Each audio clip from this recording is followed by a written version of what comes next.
So if you're anything like me, you learned the fruit of the Spirit as a memory verse when you were a kid. You learned that the fruit of the Spirit are things like love and joy and peace and patience, which all are things that sound amazing. But have you ever stopped to wonder how those fruit actually get formed in your life?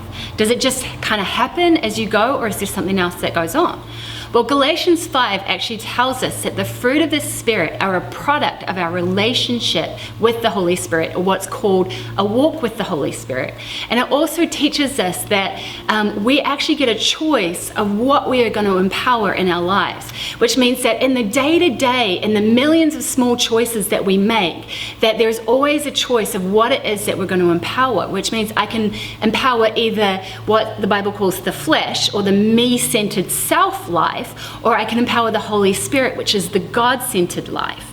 And the more we empower the Holy Spirit, the more we actually gain power over that me-centered selfish nature, and the more the fruit actually gets on display through me. And have you ever noticed that most of the fruit are relational in nature, which means that my relationship with the Holy Spirit is best on display actually in the way that I treat others. So let's talk about how that works. Let's say, for example, I find out that a friend has talked about me behind my back, and maybe perhaps even has misrepresented me in a way that there's all this stuff that then happens inside of me. I have emotions. I feel hurt. I feel betrayed. I might feel angry, frustrated.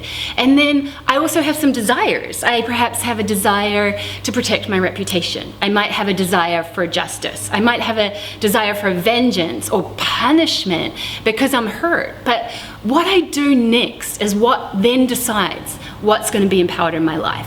Because complaining and offense, gossip, negativity, revenge are all fruit of a different spirit. They are not a product of the Holy Spirit.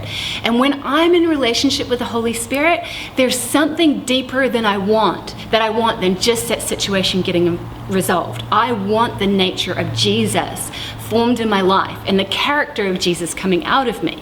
So what I do is I first take those emotions to Him. I take those desires to Him. I lay it out at Jesus' feet.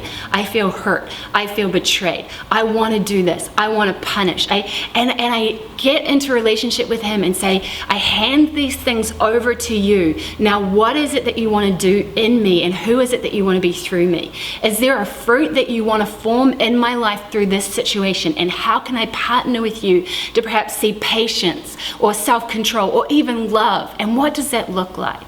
And then as I lay those things down, I pick up a yes to what it is that He's asking of me, which means that no matter what other people do, when I'm led by the Spirit, I'm empowered to choose who I'm going to be and how I'm going to respond in any and every situation. Can you imagine if we laid hold of that truth in our marriages, in our families, in our churches, and in our workplaces?